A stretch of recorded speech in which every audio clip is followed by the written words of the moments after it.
Om Swastiastu. Bapak, Ibu, Saudara, hadirin semua yang kami hormati. Setelah kami tampilkan video singkat keberadaan aset-aset desa di Desa Penglatan dan perjalanan kami menjalani proses hukum gugatan kantor perbekal Penglatan berdasarkan Undang-Undang 6 tahun 2014 tentang desa, saya selaku perbekal berwenang mewakili masyarakat pada saat masyarakat mengalami masalah hukum, termasuk menunjuk kuasa hukum.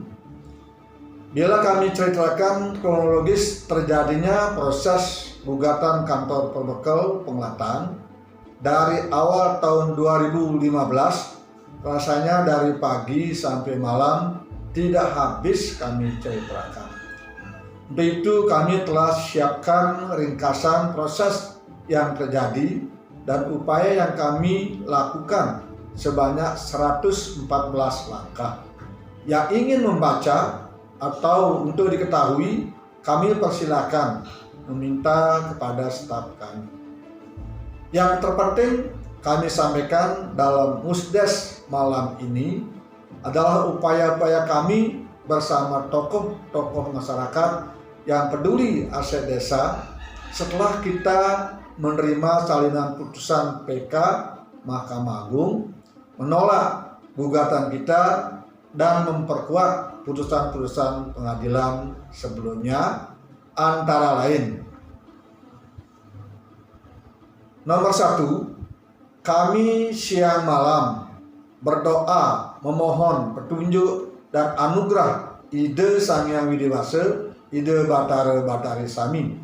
Semoga walau kita kandas menjalani proses hukum, desa kami tetap aman dan damai atau santi. Kantor perbekal tersebut tetap menjadi aset negara atau aset desa.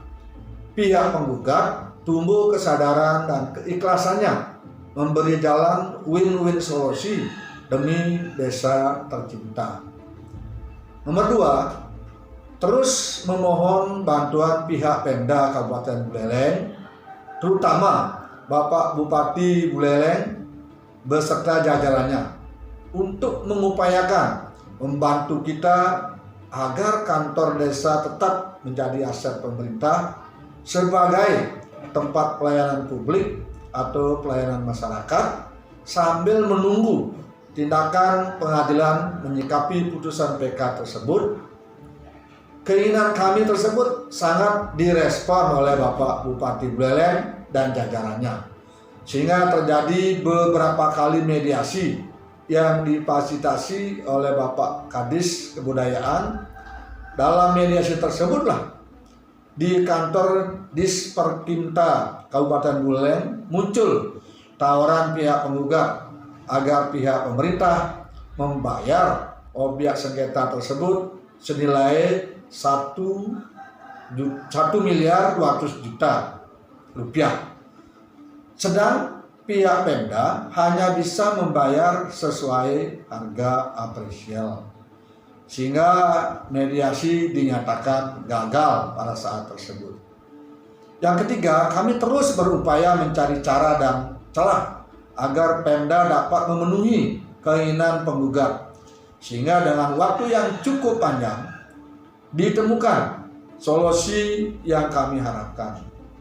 Maka dengan petunjuk dari Bapak Kepala Dinas Kebudayaan dan yang lainnya, kami disuruh mengajukan surat permohonan bantuan kepada Bapak Bupati Buleleng dan agar diserahkan langsung melalui audiensi tokoh-tokoh masyarakat Penglatan bersama Bapak Bupati Buleleng dan jajarannya.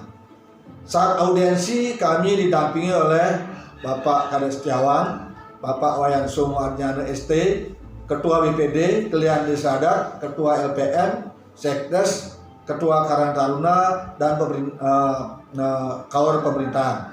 Rasa sangat berbahagia karena harapan kami sesuai pada saat poin 1 di atas terkabulkan oleh Yang Maha Pengasih. Nomor 4, Namun setelah dikaji dalam-dalam oleh tim kabupaten, kuasa hukum kabupaten, praktisi hukum, terutama setelah mendapat masukan dari Bapak Kajari Singaraja, ternyata upaya membayar tanah kantor Perbekel beserta bangunannya akan menimbulkan kasus hukum pidana baru bagi Pemda, yaitu kasus pidana karena double accounting, yaitu membayar aset yang sudah dibangun dengan dana pemerintah seperti Bandes, Bansos, APBD desa, dana masyarakat, adalah melawan hukum. Dari hal itu Pemda mengurungkan upaya tersebut kecuali pihak penggugat mau dibayar tanahnya saja. Nomor 5, dengan demikian kantor kita tetap akan dieksekusi oleh pihak Pengadilan Negeri Singaraja bila situasi keamanan mengizinkan menurut pihak keamanan atau pihak kepolisian. Sehingga bila itu terjadi, sementara kita tidak akan punya kantor pelayanan masyarakat sampai kita mampu membangun kantor kembali. Nomor 6, negara kita negara hukum. Kita harus patuh dan taat pada hukum. Namun dalam putusan pengadilan terhadap sengketa kantor desa kita atau kantor Perbekel, mungkin di antara kita, terutama saya, seperti dalam video tadi yang saya katakan, kita merasa seperti tidak mendapat keadilan. Kenapa? Karena jelas-jelas kantor tersebut dibangun oleh pendahulu-pendahulu kita dari tahun 1966-1967 yang lalu bersama masyarakat, dan kita melanjutkannya dengan dana masyarakat dan dana negara atau pemerintah. Dalam menegakkan supremasi hukum yang saya dengar, ada 3 pilar pokok harus ada keseimbangan, antara lain 1. Kepastian hukum, 2. Keadilan, 3. Dampak.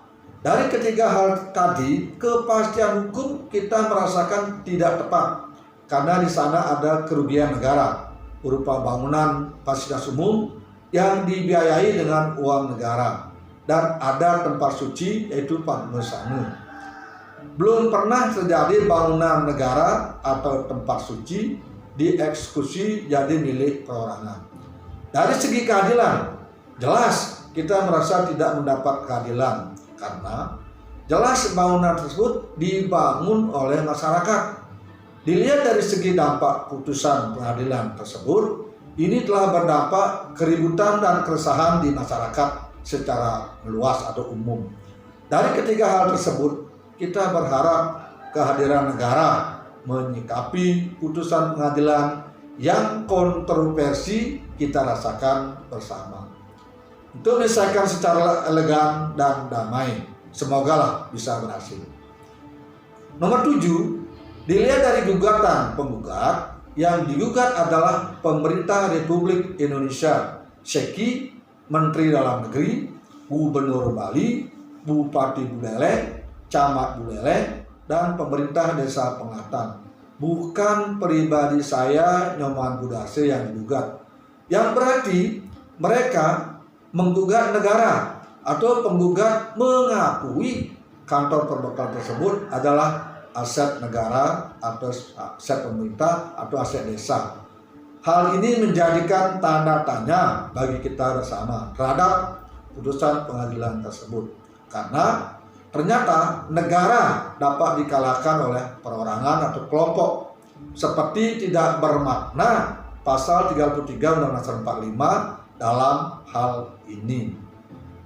Nomor 8, sehubungan dengan putusan pengadilan tersebut, kami selaku Perbekel mewakili masyarakat dalam menjalani proses hukum melalui pengacara, tentu menyerahkan pada masyarakat untuk menyikapinya. Namun tetap kami berharap agar tidak terjadi tindakan atau gerakan yang melanggar hukum atau anarkis, karena akan merugikan diri sendiri atau tokoh-tokoh kita. Menyampaikan aspirasi boleh-boleh saja, namun kami tetap mohon dengan cara yang elegan dan beretika. Yang nomor 9 atau yang terakhir dengan segala kerendahan hati, kami mohon maaf atas ketidakmampuan kami menyelesaikan masalah kantor berbekal ini, karena segala upaya kandas di tengah jalan. Untuk itu, setelah Musdes hari ini, kami tetap berharap kehadiran negara untuk menyelesaikan masalah ini dengan aman dan damai, yang mencerminkan keadilan bagi kepentingan umum. Dan bila terjadi eksekusi, saya akan selalu bersama masyarakat menyikapinya dalam memperjuangkan keadilan di bawah koordinasi BPD dan tokoh-tokoh masyarakat lainnya. Demikian laporan perjalanan proses hukum sengketa kantor berbekal pengelatan yang dapat kami sampaikan. Selanjutnya, setelah ditanggapi oleh pimpinan rapat atau ketua BPD dan anggota BPD lainnya, bila ada yang perlu ditanyakan atau dikritik, dikoreksi, saran dan dari peserta Musdes atas izin pimpinan rapat, kami persilahkan. Dan yang mampu kami klarifikasi akan kami klarifikasi, serta mohon maaf bila ada hal-hal tidak berkenan dalam penyampaian laporan tadi.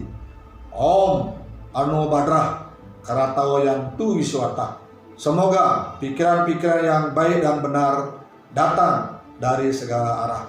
Om Santi, Santi, Santi. Om Suksemu.